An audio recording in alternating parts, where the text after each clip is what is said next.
Hello guys, আসসালামু আলাইকুম। কেমন আছো তোমরা? আশা করছি ভালো আছো। আলহামদুলিল্লাহ আমি ভালো আছি।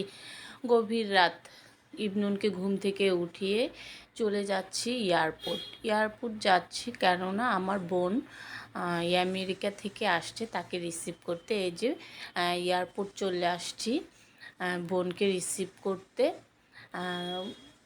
আমার কাজিন, আপন বোন না, আমার খালাতো বোনের হাজব্যান্ড, মেয়ে আমেরিকা থেকে চলে আসলো। তো তাকে রিসিভ করতে চলে আসছে আমি ইবনুন আরেকটা কাজিন। তো এখানে এসে বোনকে ফোন দিলাম, বোন কোথায় আছে। তো বোন বলল, তো এসে বোনকে খোঁজাখুঁজি করছি। তো প্লিজ বন্ধুরা, আমার চ্যানেলটাকে সবাই সাবস্ক্রাইব করে দিবা, আর ভিডিওটা ভালো লাগলে একটি লাইক দিয়ে দিবা। আর কে কোথা থেকে আমার ভিডিওটা দেখছো অবশ্যই কমেন্ট করে আমাকে জানাবে, জানলে আমার খুবই ভালো লাগবে। আর এই যে দেখো, এসে গাড়িটা থামালো, বোনকে এখন দেখবো, খুব ভালো লাগছে। অনেক মাস পর বোনকে দেখব। তো ইবনুনও খোঁজাখুঁজি করছে ওর খালামণিকে, যে কোথায় আছে। এই যে এটা আমার একটা কাজিন, ওর বোনই আসছে আমেরিকা থেকে। তো ও প্রচণ্ড টেনশন নিয়ে খোঁজাখুঁজি করছে যে কোথায় আছে, তো খুঁজে পাচ্ছে না। তো এর মধ্যে ইবনুনে দেখে ফেললো যে ওই যে খালামণি দাঁড়িয়ে আছে।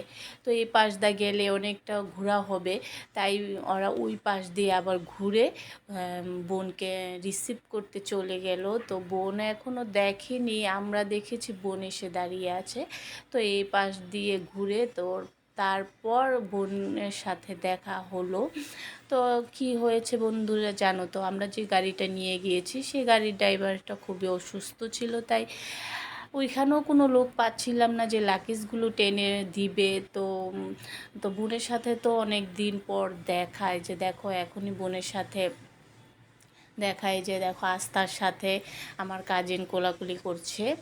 তো অনেক দিন পরে দেখে ইবনুনে আস্থাকে দেখে খুব লজ্জা পাচ্ছে, আস্থাও লজ্জা পাচ্ছে হয়তো। তো দুজন দুজনের সাথে কেমন আছে এতটুকু মিট করেছে। তো পরে গাড়িতে উঠে অনেক কথা বলেছে ওরা।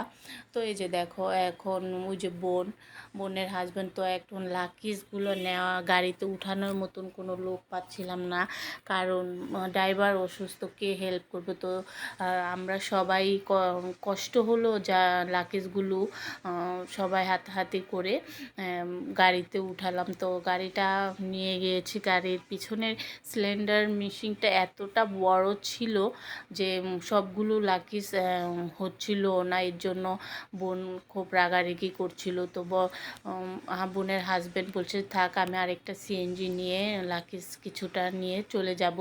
তো এই যে দেখো গাড়ির মধ্যে যে বোনের হাজব্যান্ড আর গাড়ির ড্রাইভার একটু ধরে দিচ্ছে, শুধু লাগেজগুলো উঠাচ্ছে। এই যে আস্তাও লাগেজ নিয়ে আসছে, ইবনুনও নিয়ে আসছে, ওই যে পিছনে আমার কাজিন ও নিয়ে আসছে। তো বোনকে দিয়ে যে দেখো ভোরবেলা আমি আর ইবনুনে বাসায় চলে যাচ্ছি, কেননা বোন অনেক রিকোয়েস্ট করেছিল থাকার জন্য, কারণ থাকবো না, ইবনুনের স্কুল ছিল, তো স্কুলে যেতে হবে, এর জন্য বাসায় চলে আসছি। বাসায় চলে আসছি। আল্লাহ হাফেজ।